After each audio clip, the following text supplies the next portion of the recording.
自我总结运气修炼方法，无论身体处于何种状态，当然最好是盘腿挺直脊柱打坐。首先放松身体，慢吸一大口气，要足够深的吸气到腹腔以下气满，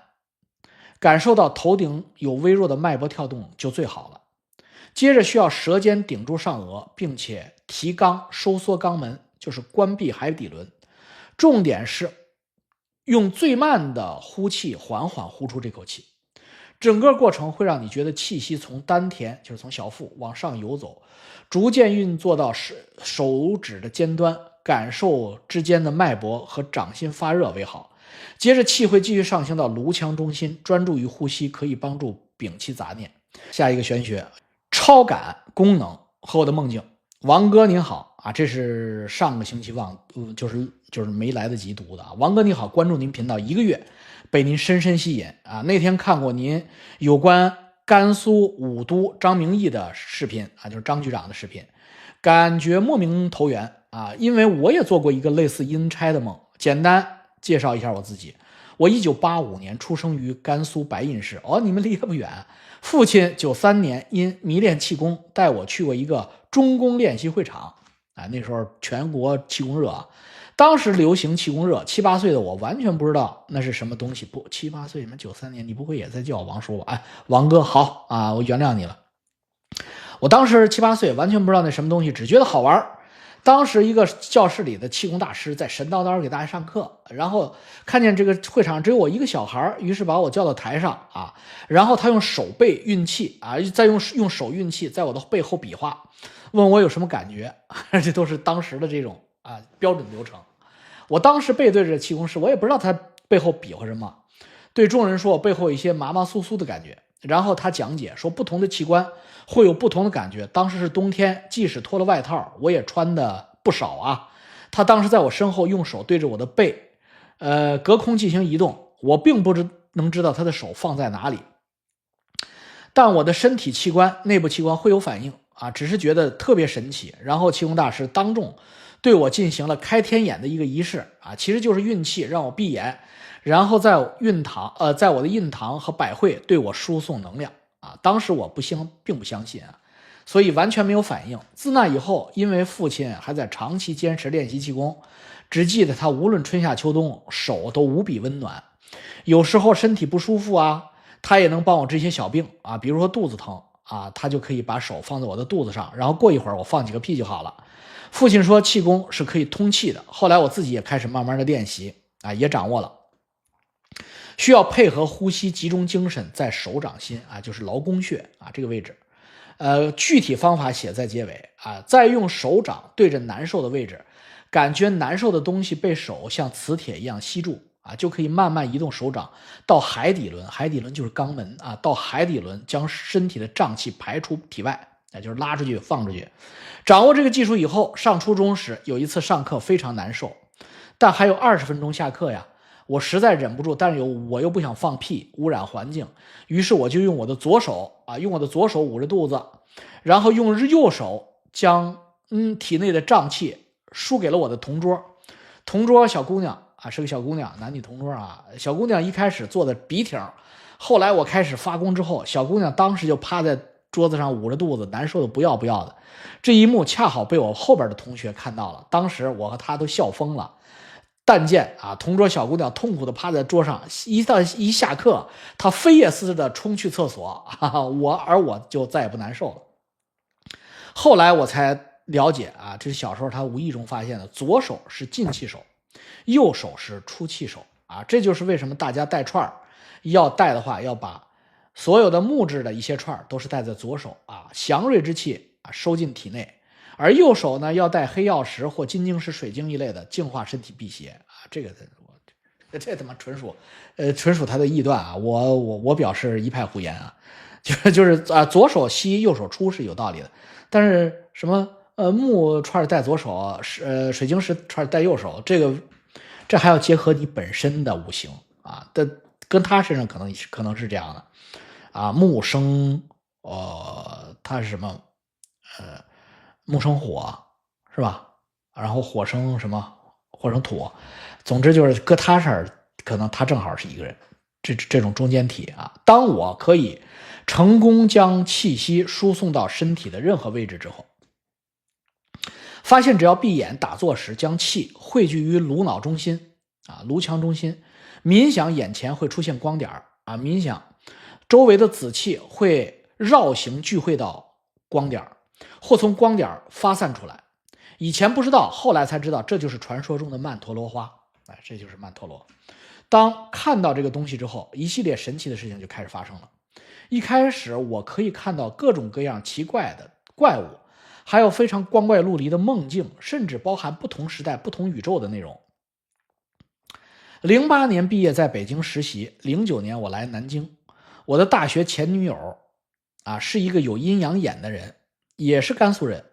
随我在一起住在南京的一个出租屋里。我一开始不知道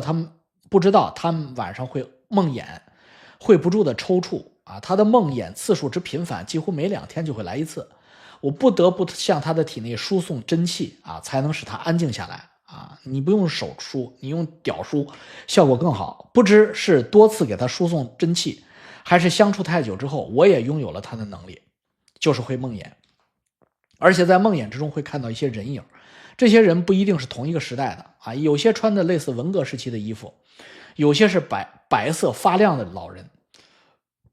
有些是黑雾重重的人影。最后一次在办公室沙发中梦魇时，看到一个当代白领很漂亮的女士玩着手机，突然倒地，类似心脏病，就倒在我旁边，脸对着我，睁着眼。我当时吓醒后转头一看，她还在旁边倒着，梦套梦，连续3次醒才真正醒来。在南京有陆续换过几次工作，每次都是在工作地梦魇，看到人影后觉得不吉利，我就辞职了啊。每个离职的公司都撑不过半年，不是倒闭就是搬迁。在那之后，我可以记得我做过的每一个梦。由于我是做设计的，凡是奇异场景或惊奇的梦剧场啊，我会画下来。我至今已积累近1000幅画之多。他在这个 email 里给我附了很多他在梦里，因为他会画画嘛，他的画画技能很高，所以他画得很清楚啊。我未参与，但是梦见的真实发生的事情啊。有一次我在梦中梦到我北京的同事啊，叫我去帮他做一个项目。这个工作室十分有名，与张艺谋合作过奥运会开幕式。我记得在梦中我没买到动车票，我还是坐着绿皮火车过去的啊，在梦里坐绿皮火车过去，然后到了他们公司，看到他们做的项目十分奇怪，以至于我深深的记着这个梦啊。他们做了很多大的玻璃盒子啊，有很多个玻璃盒子，然后这个玻璃盒子就像棺材一样啊，里面挂着人，然后还有太极八卦图，有很多奇怪的符文啊符咒。真正的人类啊，就在这个巨人的脚下仰望着这个人。然后我当时就脑子犯抽了，问我这个同事，我说你们有没有最近做一些奇怪的项目啊，比如说八卦图啊什么的。然后他回答说，哎，你别说还真的有。然后呢，他就给我看了他们的那个项目的那个设计草图，跟我做梦里边的那个是一模一样的，只是我在梦中看到的是从室外看这个玻璃盒啊，他们做的大玻璃盒子不是小的，而他们做的是室内的。他们说这个项目跟中医有关，问我怎么知道他们在做这个项目的。我告知我的梦啊，我是在梦里看到的之后啊，他们大为惊讶。这个后来呢，我看了李嗣岑教授的讲座，开始练习用手识别被遮住的物体，比如骰子和扑克牌。我发现我每次刚开始头2次的成功率高达80%到90%。我曾经跟一个女同事吹嘘过这个能力，她也惊讶于我成功率之高。但是这个能力很奇怪，只有每天头2次能成功，后面就不灵了。后来我发现，如果让我看东西的照片或者人的照片，我就可以知道在这个时间他所看到的他周围的环境啊，这不是周星驰里边那个赌神里边的那个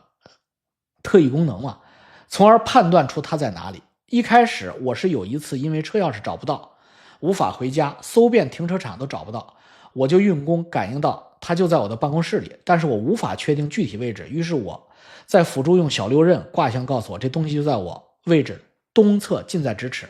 然后我就在我右手的椅子缝里找到。后来我这个女同事去了澳门，有一次晚上加班抽烟，我在刷朋友圈，我就想看我同事的照片，开始搜索他的位置，发现已经夜里1、2点，他竟然还在一个蓝色的剧场内。于是我给他发消息说：“你怎么这么晚还在加班？”他说：“你怎么知道？”紧接着发过来消息，就是他在一个剧场内，但是他并不是在一个蓝色的剧场内。后来他告诉我，他们要布置的展板是蓝色的天鹅绒啊，正在加班嘛。后来我觉得有趣，有一次我隔了几天，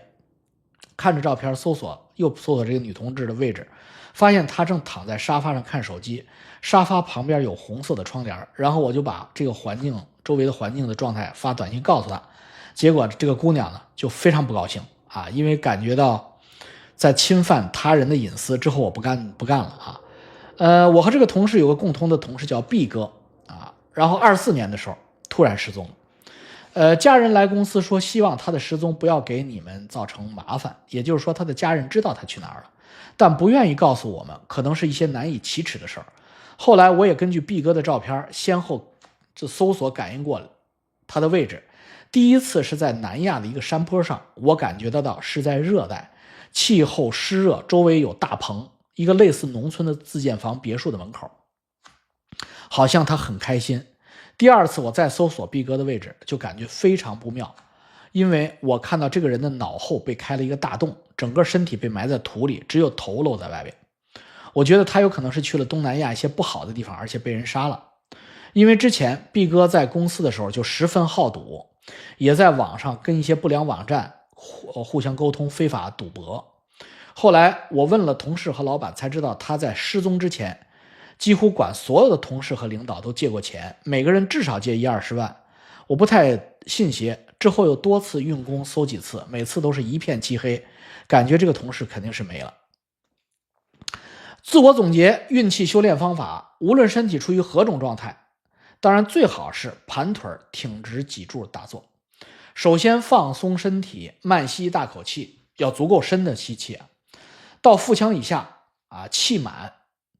感受到头顶有微弱的脉搏跳动就最好了。接着需要舌尖顶住上颚，并且提肛收缩肛门，就是关闭海底轮。重点是用最慢的呼气缓缓呼出这口气，整个过程会让你觉得气息从丹田，就是从小腹往上游走，逐渐运作到手指的尖端，感受之间的脉搏和掌心发热为好。接着气会继续上行到颅腔中心，专注于呼吸，可以帮助摒弃杂念。连续做3到5个畅呼吸循环，休息一下。其实后来我看些资料时发现这个是类似道家的数息法就是道家的数息法。整体并不要逼迫自己强放松除了呼气时需要提肛，其他时候都是放松的。这个过程可以提升血液循环及提升体温。自我测试可以在4摄氏度户外大风天，短衣短裤，保持手脚温暖，不打喷嚏，时间长了就闭眼，可以看到曼陀罗光点。再向后，我可以在闭着眼睛的情况下看到黑暗中自己的手指在眼皮前是发亮的这个是在练习类似于着火定这个一旦入定之后，你还真就不怕冷了。后需要练习手的超感透视就是腹射射腹或者叫。需要先运气到掌心及指尖，类似佛教合十礼，但双手不要触碰到，间隔1-2公分，感受手上的脉搏后，轻轻地移动两手的相对物位置，能够明显地感觉到两手之间血液磁场之间的引力气感强的时候，掌心甚至会微微的发麻。此时用手我一般用左手，可以探测封闭物体中的字儿或者扑克牌，比如说覆盖的杯子中的骰子你会看到模糊的影子。注意到看到的画面不是画面，而是一个表意的画面需要自己勤加练习，并且进行逻辑推演。比如说扑克牌，有的时候看到中间有交叉的十字线，这个菱形不一定是方片，也有可能是4或者梅花这类跟有交叉形状有关的花色或者数字这个需要长时间的练习。